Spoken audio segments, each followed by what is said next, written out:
And we are back with the third segment of the GSMC Basketball Podcast presented by the GSMC Sports Network. And hold on just 1 second. Let me just adjust the microphone just a little bit because I accidentally played with it for a few seconds and I shouldn't have. But anyways, now we're going to go ahead and go into a quick recap of my predictions that I made on Friday before these games ended up happening. So I thought the Nuggets and I thought the Lakers were going to end up winning in the preseason opener. Spoilers, they didn't. So I ended up being wrong. Fantastic. This goes to show you guys, if you guys are going to bet on any of these games, always bet on the team that I don't pick. Because for some reason, I always end up being wrong with these kinds of things. And I don't understand why. I genuinely don't understand why. I mean, I can get that I was wrong about the Lakers. I was feeling optimistic. I thought LeBron was going to play. He wasn't going to play, obviously, because it's preseason games. And I should have known better. I genuinely should have just known better. Now, the Nuggets, on the other hand, I'm a little bit surprised that they ended up losing. And the game was very, very weird. I mean, towards the end, I don't even know what just happened. But, like, apparently the people that were operating the scoreboard had the score wrong towards the end, and it enabled the Celtics to propel forward. Again, it was very confusing, and I was so confused towards the end that I can't even tell you what happened. I don't even know how it affected anything because it's just like these kinds of miscues and these kinds of mistakes, they rarely happen, and it shouldn't have happened, quite frankly. But aside from that, it's like I don't know what happened, so I can't really say that this call affected them late, this call affected them early. I genuinely cannot say that because I just don't know what the problem was. Like, it was weird. It was just, obviously, I'm not holding these scoreboard operators to a high, like, oh my gosh, you messed up the score, this is treason, or something like that. Because, I mean, we're all human at the end of the day. We all make mistakes. It's better to make this kind of mistake now in the preseason than in the NBA Finals. Because imagine if this sort of thing happened in the Finals. Oh my Lord, Denver would riot. The entire place would riot, and they would somehow find a way to blame the Broncos for this, or somehow, and they would get so mad. Like, this is a good thing that it did not happen early on in the later in the season, and this happened early on. Excuse me. Now, for the Celtics, again, they used a lot of their players in the rotation, and it makes sense, preseason games, it makes sense that you want to utilize all your players and see exactly what everyone's got. Luke Cornett ended the game with 6 points, but he did get 11 rebounds, which is very, very impressive, if I do say so. Jason Tatum ended the game with he did not end the game with the most points, but for the starting lineup, he did. He ended up getting 12 points. Excuse me. But the leading scorer was actually Peyton Picard, I almost forgot his name for some reason. And he ended the game with 21 points and 6 assists, as well as 4 rebounds. And he shot 6 for 12 from 3. Very, very, very impressive. And Tatum, obviously, 4 for 11 from the field, 3 for 7 from 3. It's all right. And I mean, there were so many Celtics players that ended up playing in this game. So many players coming off the bench. I mean, Sam Hauser came off the bench. Xavier Tillman came off the bench. Nemias Quetta came off the bench. J.D. Davidson came off the bench. Drew Peterson came off the bench. Jaden Springer as well. Baylor Shearman. He doesn't even have a profile picture. And Lonnie Walker IV also came off the bench. And Anton Watson, another player that doesn't have a profile picture up there. And let's see. Dmitrio Stepinsev, forgive me if I mess up that last name. Again, he doesn't have a player profile picture either. So many people were in this rotation. And as for the Nuggets, Nikola Jokic, 14 points, 8 rebounds, along with 2 assists. This was also Russell Westbrook's debut for the Denver Nuggets. He ended the game with 12 points, 8 assists, and 4 rebounds, which is pretty solid. However, his shooting was awful, 3 for 10 from the field. These are sort of the performances that I think you should expect from Russell Westbrook. Yes, he's going to fill up the box scores rather well. I mean, filling it up with 12 points, 4 rebounds, and 8 assists is great. However, you are also going to get the shooting woes, which is 3 for 10, which could end up hurting the team more so than it actually helps the team, which is a big problem that he's had for his career, and he still has not changed it.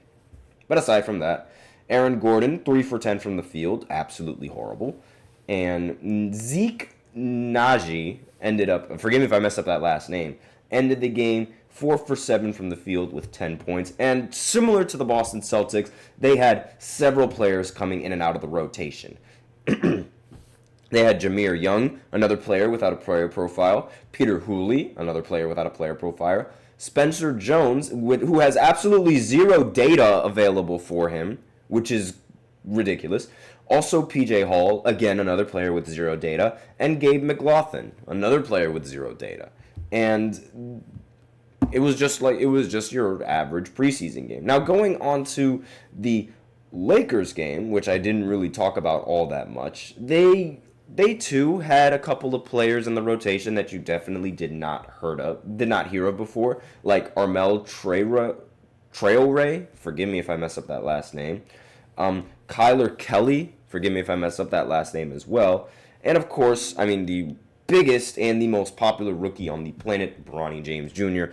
He ended up going 1 for 6 in this game, which was awful. Not going to sugarcoat it at all. And he did end up getting that chase down block that I did mention before. But in the end, the team just did not play nearly as well as Minnesota's team, who had a very, very solid performance coming in from the bench. I mean, Rob Dillingham ended the game with 21 points, and Luka Garza ended the game with 20 points.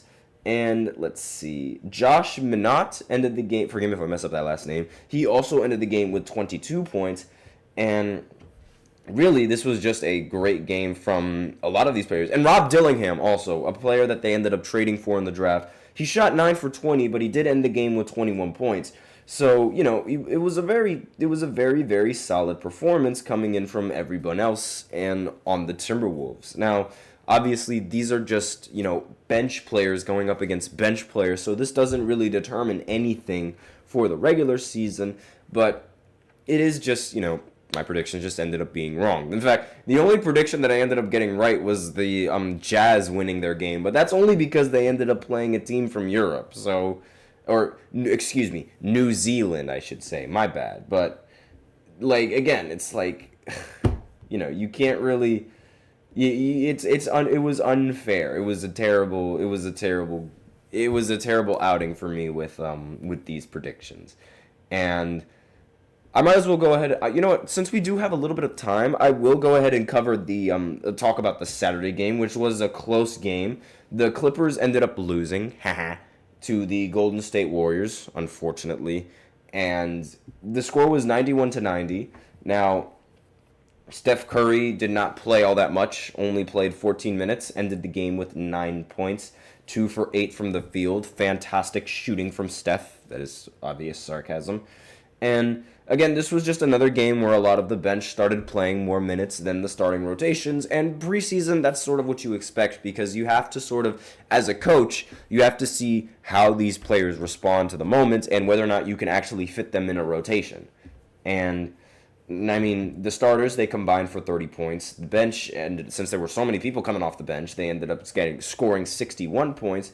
Now, for the Clippers side, James Harden ended the game with 13 points, played 17 minutes, and also recorded 8 assists. And Kawhi Leonard did not play. Yeah, Kawhi Leonard did not seem to play in this game. And, I mean, are you guys surprised that he did not play in this game? He is a load manager for a reason. He is not going to play in these kinds of games. And for the Warriors, the performance, the best player was arguably either between Lindy Waters III, who ended the game with 15 points in 15 minutes, or Moses Moody, who ended the game with 12 points and 4 rebounds. Now, for the Clippers side, Ivica Zubac arguably had the best performance over everybody on the roster, ending the game with 14 points, 6 rebounds, and 1 assist. And that's all that I have to talk about for these recaps of these games, for now at least. So now we will go ahead and go into the fourth segment where I talk about couple of former NBA players that got scammed out of millions of dollars. So I'm going to go ahead and read it from this article right after this short break. So be sure to stay tuned if you are curious to figure out how they got scammed and why they got scammed.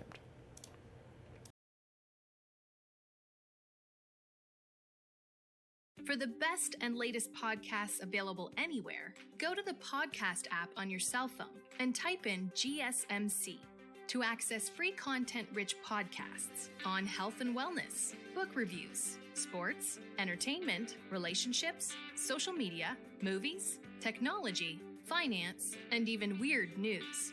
Subscribe and download the GSMC Podcast Network's family of shows, available everywhere podcasts are found.